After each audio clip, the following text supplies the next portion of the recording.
What's up, guys? How you doing? Hope everybody is doing well. We are starting to wind down the semester. Got about 12 weeks left, and hopefully everyone is on track and taking advantage of everything we've been talking about with your teachers, your gear advisors, counselors, just doing all the things that are needed to make sure you all can finish strong and go into your senior years ready to finish that and graduate in 2012. We're going to change gears a little bit today. We're going to talk about something that's pretty important. I want you to think about when you started your high school journey in the 9th grade. You can even go back as far as your junior high, but let's talk about starting in 9th grade, when you started high school in 9th grade. Think about your classmates that were in school with you, and think about today. Look around your class at lunchtime, walk around. Are all your friends here? Are all your classmates here that you started out with in 9th grade? Probably not. We've had a lot of your classmates have dropped out for whatever reasons. You know, there are many reasons why people drop out from school. You might be ready to drop out. You may have a friend that that's thinking about dropping out or is really on the verge of being done with school. And we're going to talk a little bit about that today. I'm going to share with you, I'm going to have some students share with you. They're not from Lincoln, they're not even from Des Moines, they're actually from Illinois.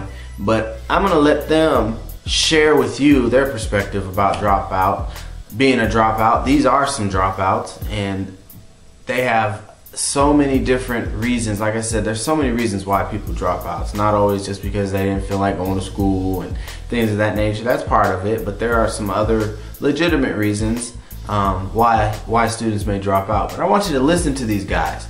Really listen to their story. Listen to what they're going through, what they've gone through, and also listen to how they may have turned things around.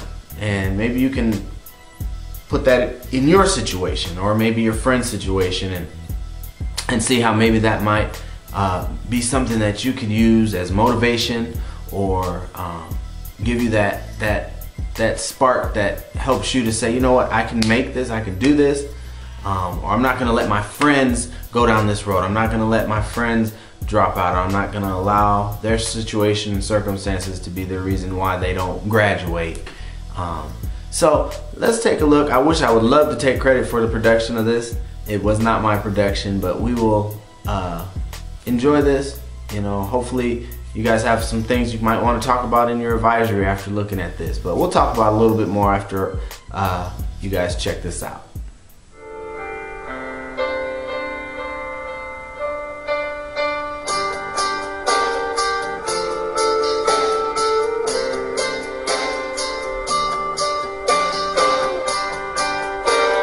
When I was 15 years old, I started dating this guy.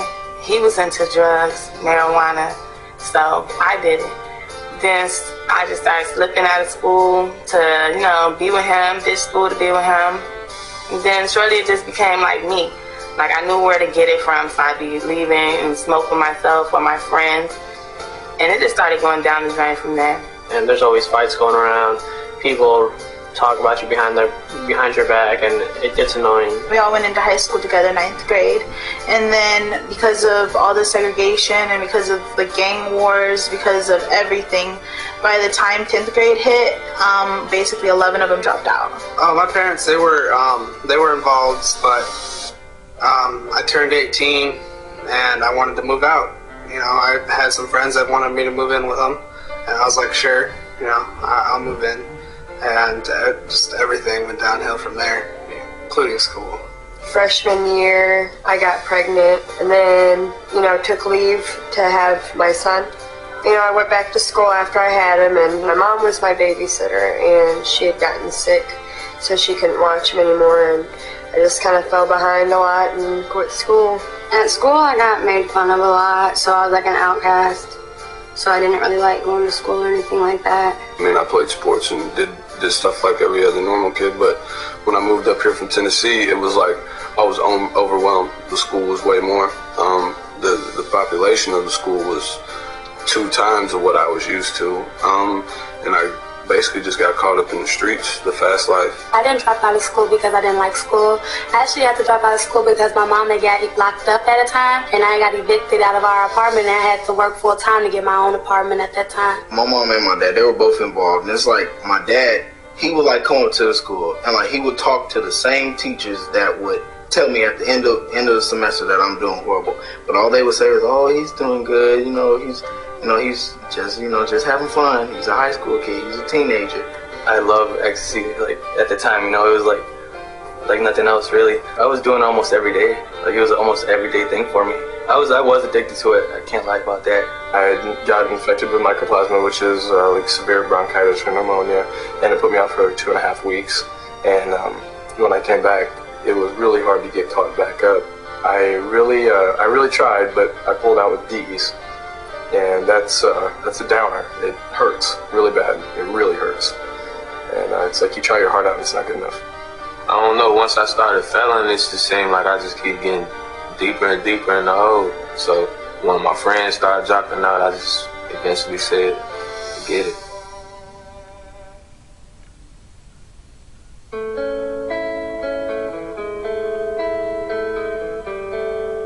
Like the day I woke up was after my car accident, really. When I stayed home those 2 months, getting real time to think. Like nobody came to visit me. The people who I did school with to go smoke, nobody came to visit me. Nobody did anything. I mean, it's just like the classes were all like a zoo. It was just crazy. There was just like so much going on. So it like got me into that.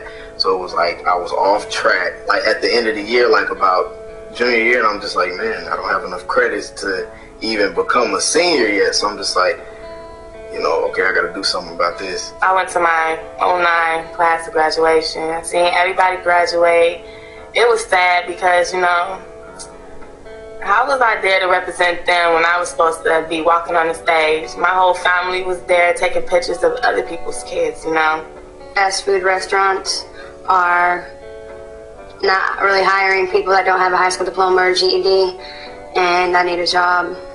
So I have to go to school and get my education so I can go on to college.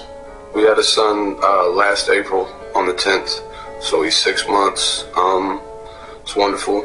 Just want to try to, give him a better life, the life that he deserves, one that I didn't have.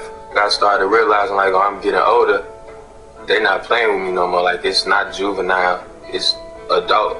I got scared then, like, man, I got another baby on the way. I gotta be here for them. Like, it got scary after a minute. I was living in homeless shelters for 6 months, and I realized how hard it was to get a job without having a GED, a diploma. And I realized when I was in homeless shelters that what I really wanted to be, I wanted to be a carpenter. And I was like, man, I gotta get into school to do that. Like for me, I have my swim coach. It's what keeps me out of trouble mostly. If you're having trouble in school, he'll talk to you about how to help you out in school because he knows what it's like, and he wants to make sure you further your education so you have the best life you could possibly have. After everything, like my dad didn't graduate high school, and he only got to 4th grade. So after him constantly telling me that I can, and my mom, she was very strict. So I had a determination. I wanted to graduate. I was scared that I had screwed myself so bad that I wasn't going to have a future, that everything that I wanted was gone. And I freaked out really bad and talked to my dad, had a long talk with him. And basically from there, he just started helping. He's like, you just get into school, get a job, and just work on it. And from there, my relationship with my parents has become stronger, and more opportunities have opened for me because of it. I really needed a wake-up call. I was immature, stupid. I needed to get arrested just so that way I can smack my face and wake up. That's what I needed. Once I got to the rebellious stage, it was just like, forget it. All the teachers, forget it, except for one teacher, and that was my world history teacher.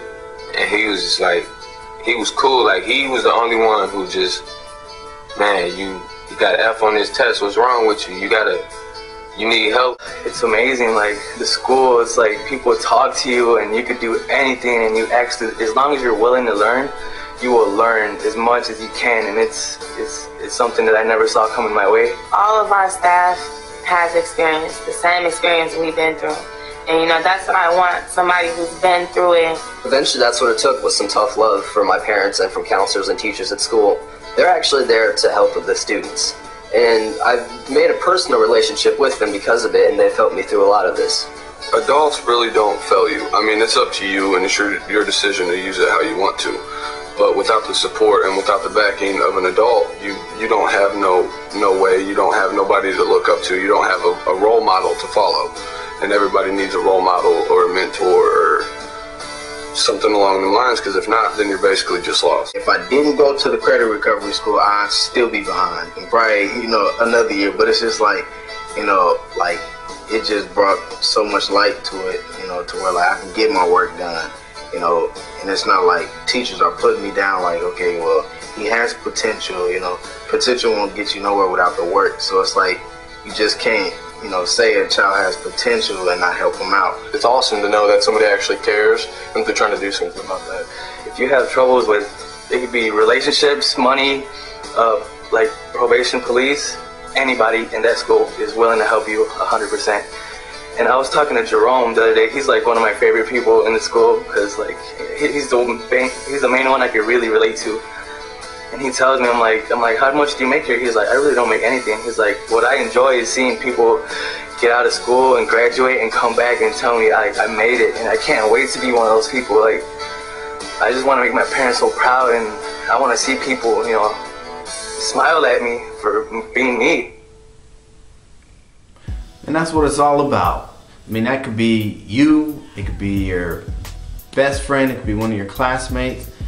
You could be one of those students that graduates, finishes strong, and those people can look at you and be proud of what you've accomplished, and, you know, look at you and smile. And that's why I'm here. That's why Ms. Butts is here, your counselors and your teachers were here, because we want to see you guys succeed. See you guys graduate, watch you walk across that stage with that goofy hat and that tassel and that diploma in your hand, and be able to say that I did it, that I graduated, and I put in the work that I needed to do.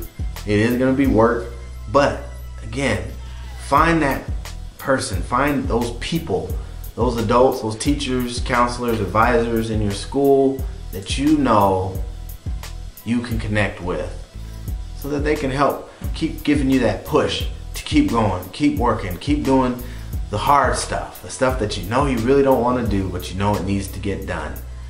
And find your friends that you know are on that line, ready to give it up, throw it out the window, and just be done, and help them find that support. Maybe you'll be that one person that helps get them on track, helps get them connected with someone in the school that can help get them in the direction that they need to be going. Stay on track, guys. Find that support, and know that our doors are always open. Gear Up Office, you can stop down on our office anytime. We are there for you guys. We want to see you succeed. We want to see you graduate, along with all the other staff here at Lincoln High School. But you've got to be willing to put in the work and be able to be willing to put in the time that it takes to make it happen. So I hope that helps you out. I hope that's some information that you can use. You know, like I said, stop by, see us, hit us up on Facebook, and I know I'll see you guys around campus. See ya.